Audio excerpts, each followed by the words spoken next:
This challenge is dubbed Abiria Mayai. What does that mean? That means your passenger is an egg. So you will carry an egg and a cup of red water to signify blood. If you spill blood, you lose points. If you break the egg, you're out of the event.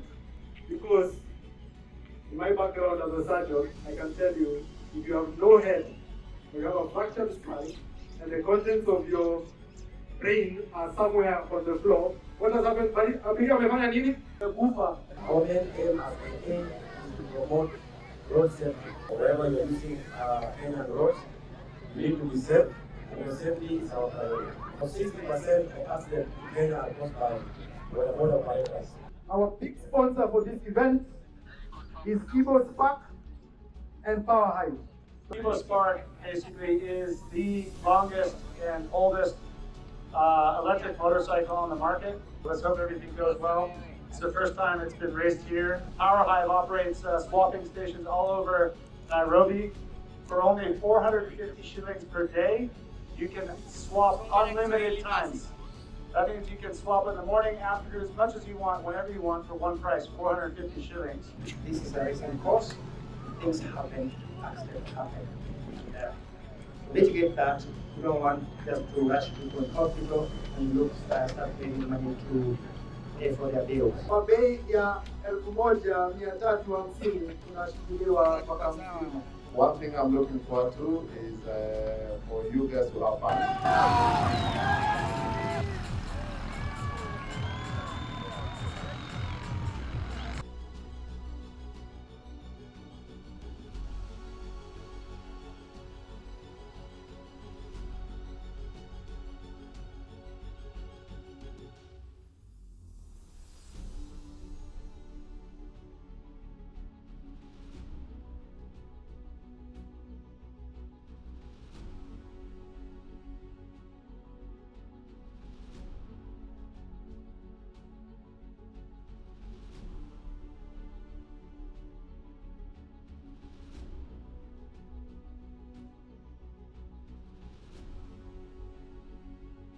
The winner of this particular race, courtesy of Birdview Micro Insurance, will receive 200,000 shillings for last expense insurance cover.